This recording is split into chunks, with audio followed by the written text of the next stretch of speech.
പ്രസ്താവന പുറത്തേക്ക് വരുന്നു. ഗ്രീഷ്മയ്ക്ക് ഷാരോൺ വധക്കേസിൽ വധശിക്ഷ പ്രോസിക്യൂഷൻ വധശിക്ഷയിലേക്ക് പ്രഖ്യാപിച്ചിരിക്കുന്നു. കോടതിയുടെ സുപ്രധാനമായിട്ടുള്ള തീരുമാനം അങ്ങനെ ഔദ്യോഗികമായി പ്രഖ്യാപിക്കുകയാണ്. AM ബഷീർ അങ്ങനെ വിധി പ്രസ്താവം ആരംഭിച്ചിരിക്കുന്നു. പ്രോസിക്യൂഷൻ വാദിച്ചതുപോലെ സമൂഹത്തിൽ നടന്ന ഏറ്റവും വലിയ ക്രൈമാണ് അതിക്രൂരമായ കൊലപാതകം.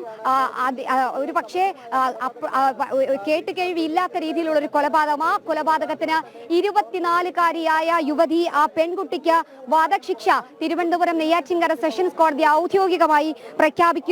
അമ്മാവനാണ് 10 വർഷം കഠിന തടവിന് കോടതി വിധിക്കപ്പെടുന്നത്. ഒന്നാം പ്രതി എന്ന ഒരു പക്ഷേ ഈ ഒരു കേസിന്റെ വിധി പ്രസ്താവം വരുമ്പോൾ നാൾ വഴികളിലേക്ക് നീങ്ങുന്നത് മാത്രമല്ല, ചരിത്രത്തിൽ ആദ്യമായിട്ടായിരിക്കും ഇത്തരത്തിലൊരു ചെറിയ പ്രായത്തിലുള്ള പെൺകുട്ടി, 24-കാരിയായ ഒരു പെൺകുട്ടി, വിദ്യാർത്ഥിയായിരുന്ന ഒരു പെൺകുട്ടി, ആ പെൺകുട്ടിക്ക് ആദ്യമായിട്ടായിരിക്കും കേരള ചരിത്രത്തിൽ ഇത്തരത്തിൽ വധശിക്ഷ എന്ന ഔദ്യോഗികമായി പ്രഖ്യാപനം വരുന്നത്. എന്തായാലും നീണ്ട 2.5 വർഷത്തെ നിയമ പോരാട്ടം, കുടുംബത്തിന്റെ കണ്ണുനീർ, ഷാരോണിന്റെ പിതാവിന്റെയും മാതാവിന്റെയും കണ്ണുനീർ, സഹോദരൻ ഷിമോണിന്റെ നിയമ പോരാട്ടം, പ്രോസിക്യൂഷന്റെ കണ്ടെത്തലുകൾ, അന്വേഷണ ഉദ്യോഗസ്ഥർക്കുള്ള അഭിനന്ദനം, അതിന്റെ ഒക്കെ ഒടുവിൽ ഇതാ വരുന്നു വധശിക്ഷ എന്ന സുപ്രധാനമായ വിധി പ്രസ്താവം കോടതിയുടെ ഭാഗത്തുനിന്ന് വരികയാണ്.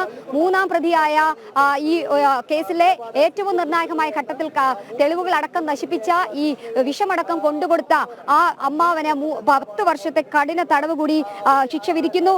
50,000 രൂപ പിഴ കൂടി അമ്മാവൻ നിർമ്മലകുമാർ കോടതിയുടെ കണ്ടെത്തൽ, അതായത് തെളിവ് നശിപ്പിക്കൽ, ഈ കൊലപാതകത്തിന് കൂട്ടുനിൽക്കൽ, ഒപ്പം തന്നെ ഈ കീടനാശിനിയുടെ കവർ പേജ് അടക്കം കളഞ്ഞുകൊണ്ട് അത് ഒളിപ്പിക്കാനുള്ള ശ്രമം നടത്തൽ അടക്കമുള്ള കാര്യങ്ങൾ, കൊലപാതകം മറച്ചുവെക്കൽ അടക്കമുള്ള ഗുരുതര കണ്ടെത്തലുകൾക്കാണ് 3-ാം പ്രതിയായ അമ്മാവന് 10 വർഷം തടവും 50,000 രൂപ പിഴ കൂടി വിധിക്കുന്നത്. അതേസമയം തന്നെ കഴിഞ്ഞ ദിവസം പ്രതിഭാഗം വാദിച്ചതുപോലെ പ്രായത്തിൽ ഇളവ് വേണം, 10 വർഷത്തിൽ കുറഞ്ഞ ശിക്ഷാവിധി നടപ്പിലാക്കണം, പെൺകുട്ടിയാണ്, ആ പെൺകുട്ടിക്ക് ബിരുദാനന്തര ബിരുദത്തിന് പഠിക്കണം എന്നുള്ള എല്ലാ രീതിയിലുള്ള വാദങ്ങളെയും തള്ളിക്കൊണ്ട് പ്രതിഭാഗത്തിന്റെ വാദം ഒരു രീതിയിലും കേൾക്കാതെ, ഒരു രീതിയിലും പരിഗണിക്കാതെ, പ്രോസിക്യൂഷനെ മാത്രം പരിഗണിച്ചുകൊണ്ട് സമൂഹത്തിന് നല്ലൊരു സന്ദേശം നൽകിക്കൊണ്ടാണ് കോടതിയുടെ ഒരു വിധി പ്രസ്താവം എന്നുള്ളതാണ് ഏറ്റവും ശ്രദ്ധേയമായിട്ടുള്ള കാര്യം.